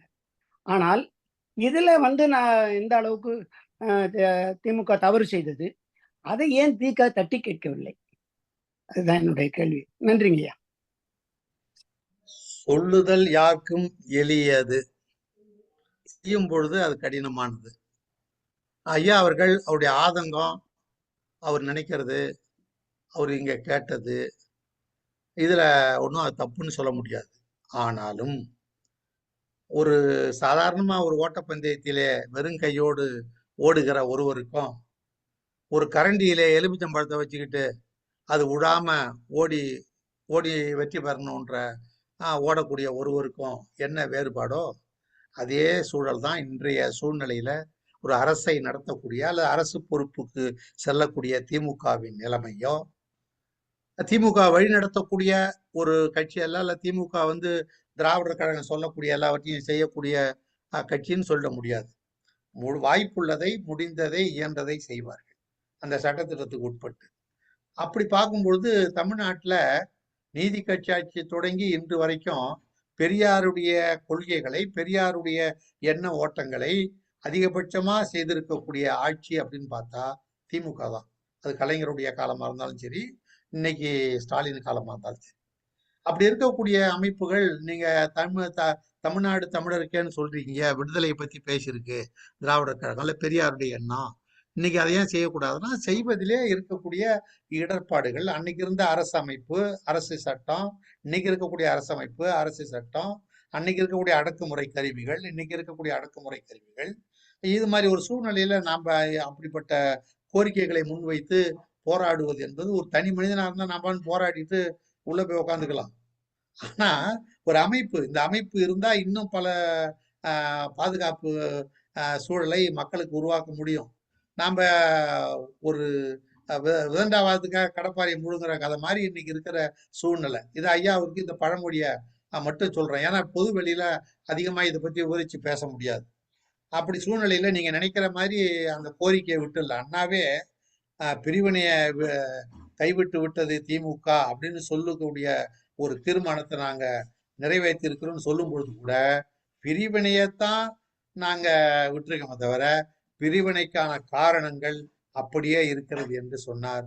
அதுதான் உண்மை. அந்த வகையில மாநில சுயாட்சிக்காக ஒரு பெரிய குழுவை, ராஜமன்னார் குழுவை நியமனம் செஞ்சு இந்தியாவிய ஒரு கலக்குனவர் கலைஞர். அந்த ராஜமன்னார் குழு அறிக்கை கிடைச்சா நீங்க வாங்கி அதை படிச்சு பாருங்க. அப்ப அது இந்தியாவில் இருக்கக்கூடிய மற்ற மாநில முதலமைச்சர்களை எல்லாம் ஒரு அசைத்து விட்டது. அந்த மாநில சுயாட்சி, இன்னைக்கு வரைக்கும் மாநில சுயாட்சி, மத்திய கூட்டாட்சி என்பது திமுகவுடைய 5 மூல முழக்கங்களிலே ஒரு முழக்கமாக இருக்கிறது. கைவிட்டுல அவங்க.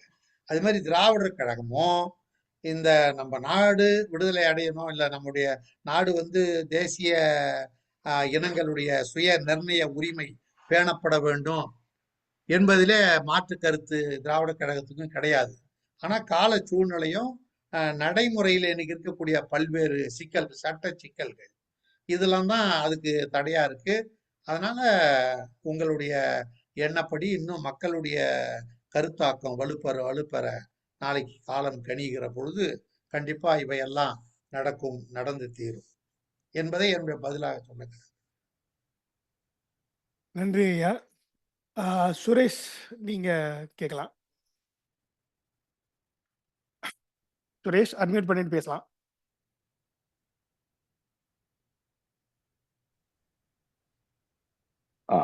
கேக்குதுங்களா? யா, கேக்குதுங்க. ரொம்ப நன்றி. முதற்கண் ரொம்ப தெளிவான பல தகவல்களை பகிர்ந்துக்கிட்டீங்க. அதுக்கு உங்களுக்கு நிச்சயமா நன்றி சொல்லணும். இதை ஏற்பாடு பண்ண ஆசிஃப்க்கு நன்றி சொல்லணும். எனக்கு இருக்கிற கேள்வி, பல காலமா நான் தமிழ்நாட்டிலேயே வாழ்ந்தவன், அதுக்கப்புறமா புலம்பெயர்ந்தேன். ஆனா இவ்வளவு ஆஹ், செயல்கள், செயற்கரிய செயல்கள் செஞ்சு 100 வருடமா போராடியும் இந்த சாதனைகளை தமிழ்நாட்டுல பரவலா பேசலைங்கிற ஒரு குறைய கூட தள்ளி வச்சிடலாம்.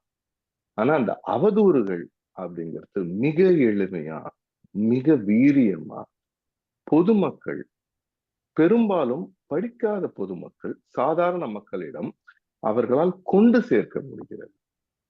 அது என்ன, அதோட விளைவுகள் என்னவா ஆகுதுன்னா, அவங்களுடைய மனதை அவர்கள் பக்குவப்படுத்திய பிறகு நாம் எதை எடுத்து சென்றாலும் அவர்கள் நம்மை பார்க்கும் விதமே மாறிவிடுகிறது. பொதுமக்கள் பார்க்கும் விதமே மாறிவிடுகிறது. அதிலிருந்து அவர்களை மீண்டு கொண்டு வர வெகு நேரம் ஆகிறது. அதை அவர்கள் வெகுஜன ஊடகங்கள் வழியாக மிகச்சரியாக செய்து கொண்டே இருக்கிறார். நாம் போராடுகிறோம், ஒத்துக்கொள்கிறேன். மிகச் சிறப்பான போராட்டங்களை முன்னெடுத்து வெற்றிகளை ஈட்டியிருக்கிறோம். வெற்றிகளை பேசாவிட்டால் கூட பரவாயில்லை. இந்த அவதூறுகளை நாம் எங்கோ தடுக்க தவறிக்கொண்டே இருக்கிறோமோ என்கிற ஆதங்கம் பல காலமாக எனக்குள் இருக்கிறது. இதை நாம் எப்படி எதிர்கொள்கிறோம், எதிர்கொள்வதற்கான திட்டங்களாக என்ன வைத்திருக்கிறோம்? ஏனென்றால் உழைப்புகள் எல்லாமே மிக சரியாக இந்த வதந்திகளாலும் அவதூறுகளாலுமே வீழ்த்தப்பட்டு நாம் பல இடங்களில் வெற்றியை சுவைக்க தவறுகிறோமோ என்ற ஆதங்கத்தில் நான் இந்த கேள்வியை வைக்கிறேன். ஹெகல் சொல்லுவாரு, தகுதி உள்ளவை தப்பி பிழைக்கும் என்று சொல்லுவார். அந்த வகையில நம்முடைய கருத்தாக்கம் என்பது, நம்முடைய நடைமுறை என்பது உண்மையானது, நேர்மையானது, மக்களுக்கானது. சிறு சிறு தவறுகள், குறைபாடுகள் இருக்கலாம். அப்படி அந்த வகையில நாம வெல்ல போவது, வெற்றி பெறுவது என்பது இயல்பான ஒன்றாக இருக்கும். நீங்க நினைக்கிற மாதிரி நம்ம விழுந்து போய்விட மாட்டோம். ஒரு ஒன்றிய அரசு என்ற அமைப்புக்கு கட்டுப்பட்ட அமைப்பாக தமிழ்நாடு என்பது மாநிலமாக எடுத்துக்கொண்டாலும், ஆட்சியாக எடுத்துக்கொண்டாலும், அப்படிப்பட்ட ஒரு சூழல்ல அடுத்து இந்திய துணைக்கண்டம் முழுவதுமான அதிகார பலமும் ஊடக பலம். இந்த இன்னைக்கு கூட ஊடக பலம் வலுவாக இன்று வரை அவர்கள் கையிலே தான் இருக்கிறது. நாம நீங்க தமிழ்நாட்டை பொறுத்த அளவுக்கு சில தொலைக்காட்சிகளை வைத்து திராவிட இயக்கத்துக்காரங்க கையில தானே இருக்கு, இவங்க நினைச்சா பண்ணலாம் போலாம்னா அதை நடத்துற வாய்ப்பே அவங்ககிட்ட தான் இவன் கொடுக்குறான். அதுக்கு என்னன்னா தவிர்க்க முடியாது. ஏன்னா அவங்கிட்ட கொடுத்தாதான் அவன் அத நடத்துவான்ற ஒரு நிலையில அவங்க வணிக உத்தி என்ற அடிப்படையில அவங்க அப்படி கொடுத்துட்றாங்க. அப்ப அடுத்தது அரசியல்ல இந்த அன்னைக்கு எப்படி நாயன்மார்கள், ஆழ்வார்கள் என்ற பெயராலே இந்த இனத்தை, மொழியை அப்போ சிதைப்பதற்கு அவங்க பயன்படுத்தினாங்களோ, அது மாதிரி இன்னைக்கு புதிய புதிய தலைவர்களை, புதிய புதிய அமைப்புகளை, கட்சிகளை உருவாக்குறது, அதுக்கு ஒரு பேரை உருவாக்குறது. அந்த காலத்துல இன்னைக்கு வரைக்கும் பெரியார் திராவிடர் கழகம் ஆரம்பிக்கும் பொழுதே தமிழர் கழகம் அதே இடத்துல அங்கேயே கோஷம் போட்டவங்களாம் இருக்கும். அதே ஆளு இன்னைக்கு வரைக்கும் ஆள் தான் மாறி இருக்கானே தவிர அமைப்பு தான் மாறி இருக்கானே தவிர இருக்கு. அப்ப இந்த நம்ம இதை அடாவடி அரசியல் பண்ணணும், இல்ல ஒரு அடிச்சு வீழ்த்துவது என்பது எளிய காரியம்தான். அதனால் ஏற்படக்கூடிய விபரீதங்கள் ஒரு சின்ன மோசமா போயிடுமோன்னு இன்னைக்கு வரைக்கும் நம்முடைய முதலமைச்சர் அவர்கள் அதுல அஞ்சு கொண்டுதான் இருக்கிறார். அடுத்து நமக்குன்னு நம்மளை வளர்த்த பெரியார் அப்படி உருவாக்கல, அண்ணா அப்படி நம்மளை உருவாக்கல. ஆனா அவங்க தாறுமாறா பேசுறான், அசிங்கமா பேசுறான், அவமரியாதை பண்றான். அவங்க பேசுறதுல மக்களுக்கு என்னன்னா இக்கரைக்கு அக்கறை பச்சைன்னு சொல்லி அவன் சொல்றதுல நியாயம் இருக்குமோன்னு நினைக்கிற மாதிரி எல்லாம் இருக்காங்களே தவிர, ஆனா உண்மை அப்படி இல்லை. ஒரு பொழுதும் அவர்கள் வெல்ல முடியாது. இது மாதிரி தொந்தரவு கொடுத்துக்கிட்டு இருப்பான். நம்முடைய தொடர் முயற்சியை காலம் கடத்துவானே தவிர, அதுக்கு அவன் தடையா இருப்பானே தவிர, நம்மளை வீழ்த்திட ஒரு பொழுதும் முடியாது. அவன் ஆட்சி அதிகாரத்துல அமரவும் முடியாது, நீங்க நினைக்கிற அப்படிப்பட்டவர்கள் எல்லாம். அதனால நாம இதெல்லாம் புரிஞ்சு கொண்டவர்களாக தான் நம்முடைய தலைவர்கள் இருக்காங்க. இதற்கான தொடர்ந்த நம்முடைய முனைப்பான பயணம் நடந்து கொண்டிருக்கிறது, முன்னெடுப்புகளும் நடந்து கொண்டிருக்கிறது.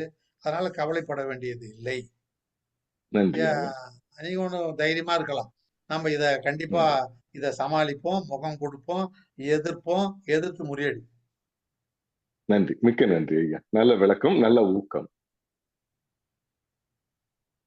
ஓகே, நன்றி. வேற கேள்விகள்? ஐயா, எனக்கு ஒரு கேள்வி.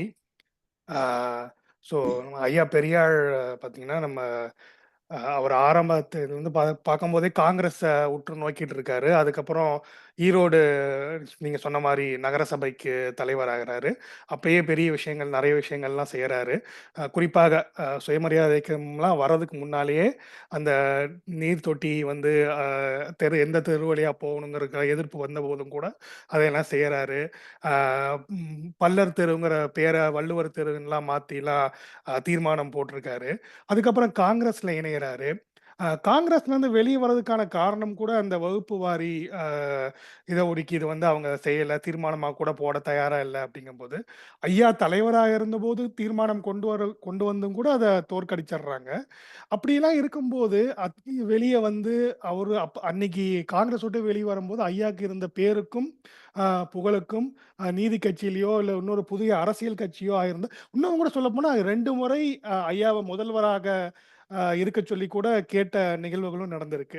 இந்த நேரடி அரசியல்ல வந்திருந்தா, இன்னும் வேகமாக, இல்லன்னா இன்னும் அதிகமான சட்ட திட்டங்களை கொண்டு வந்திருக்கலாமா? அது மாரி என்னைக்காச்சும் ஐயா சிந்திச்சிருக்காரா? இல்ல சொல்லியிருக்காரா? அதுக்கான காரணங்கள்.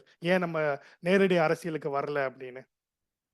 நீங்க நினைக்கிற மாரியே நானும்லாம் நினைச்சிருக்கிறேன்.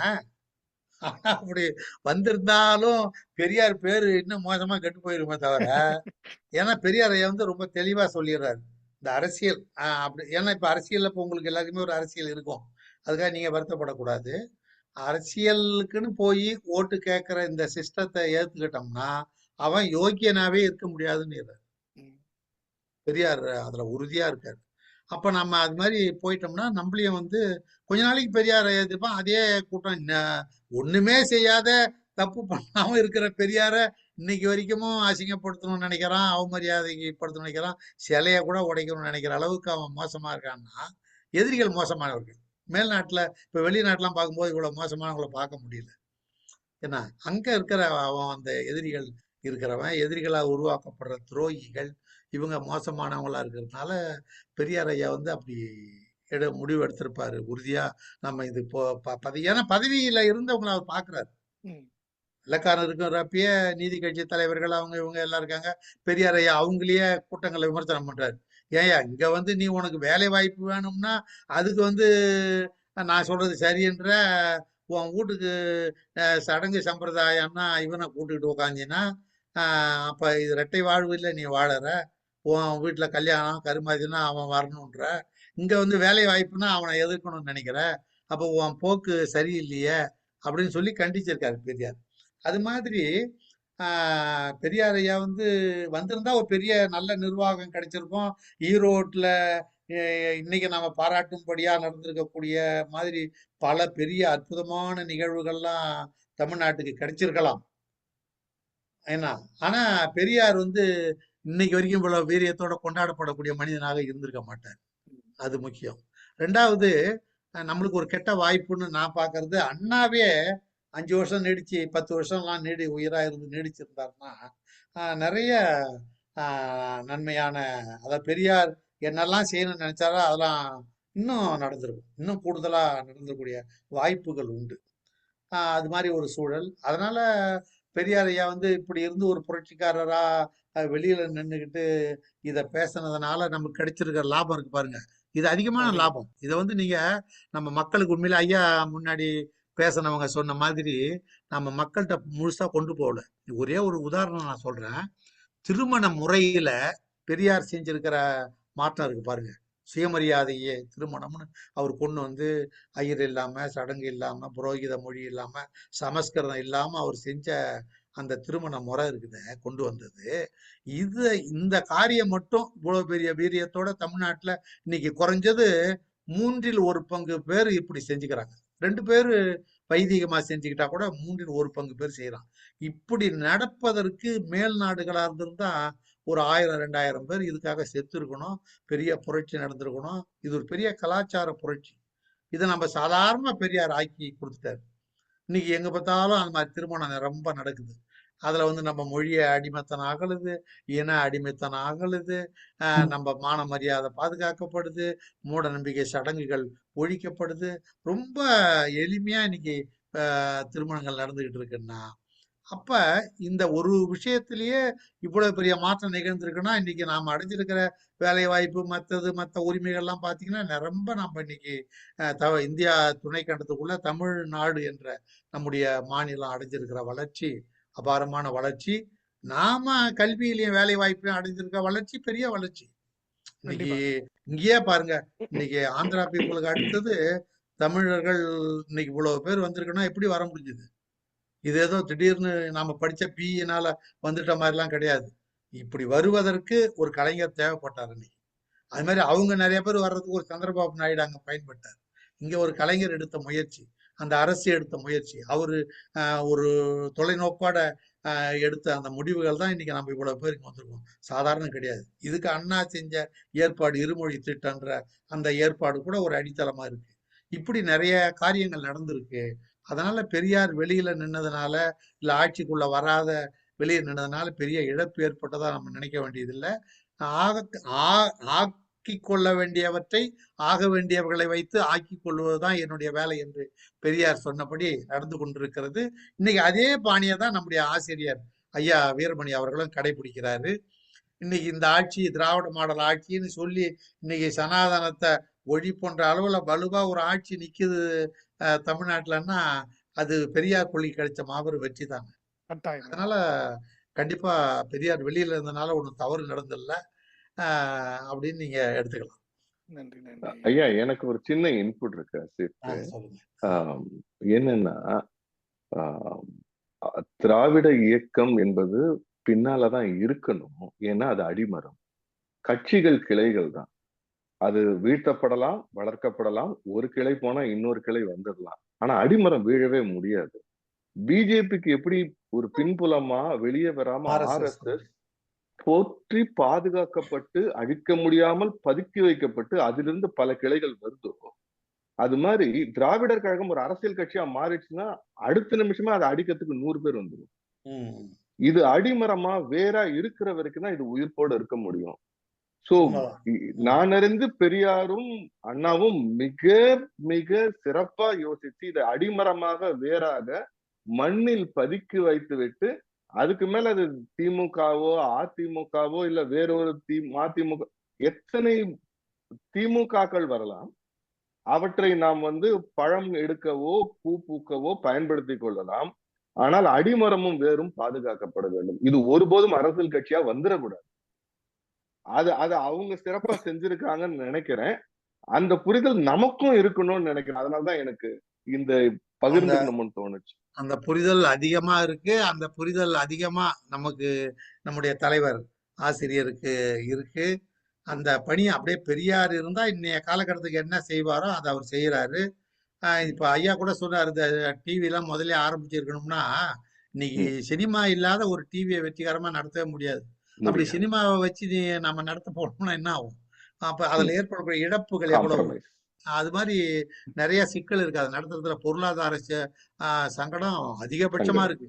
அது நம்மள்ட்ட அந்த அளவுக்கு வாய்ப்பு இல்லை. அப்ப எல்லாம் இது ஒன்ன நடத்துறதுக்காக பலதை நம்ம மூட வேண்டிய கட்டாயம் சூழல் ஏற்பட்டுரும். இதெல்லாம் யோசிச்சு பார்த்தா எல்லாம் கொஞ்சம் காலம் கடத்திக்கிட்டே இருந்தோம். இருந்தாலும் முதல்ல பெரியார் வலைக்காட்சின்னு வச்சோம். இப்ப பெரியார நம்ம ஓடிடியில கொண்டு வரோம். அடுத்தடுத்த கட்டத்துல இதை இன்னும் சிறப்பாக்குவதற்கு முயற்சி எடுப்போம். அதுக்கு உங்களை மாதிரி இருக்க பலரும் இதுக்கு ஆதரவு கொடுக்கணுன்றதுதான் எங்களுடைய வேண்டுகோள்.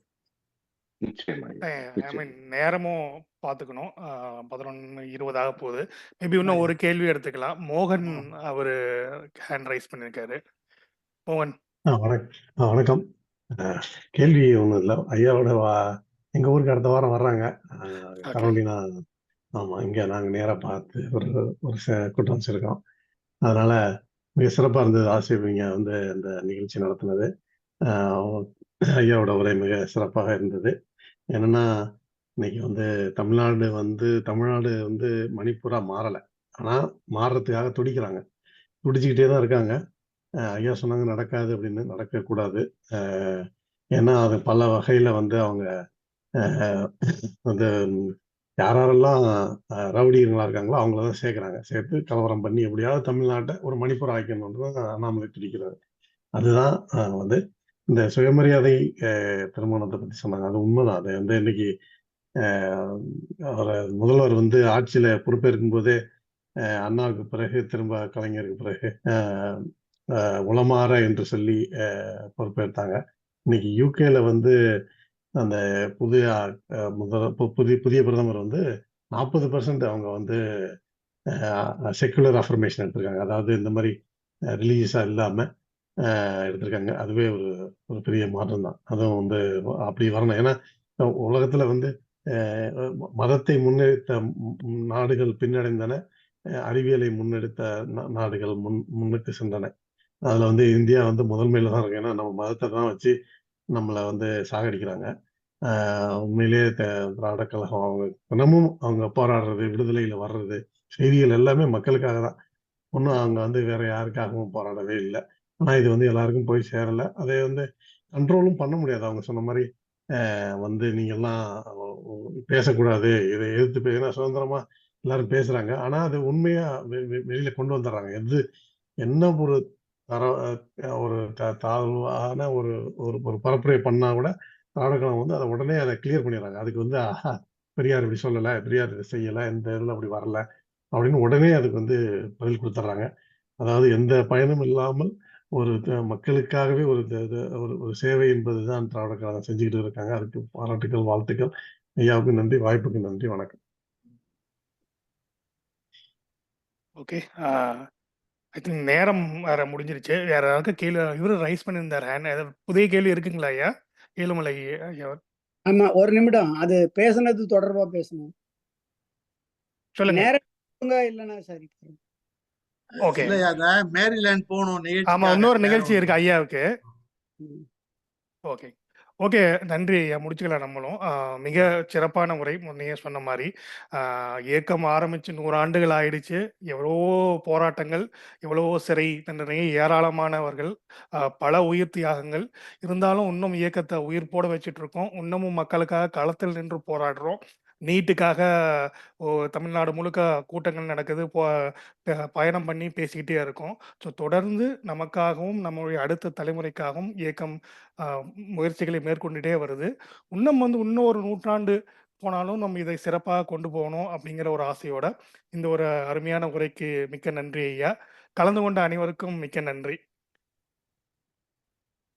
வணக்கம். முடிச்சுக்கலாங்க ஐயா. வணக்கம். நன்றி, நன்றி. மிக சிறப்பு.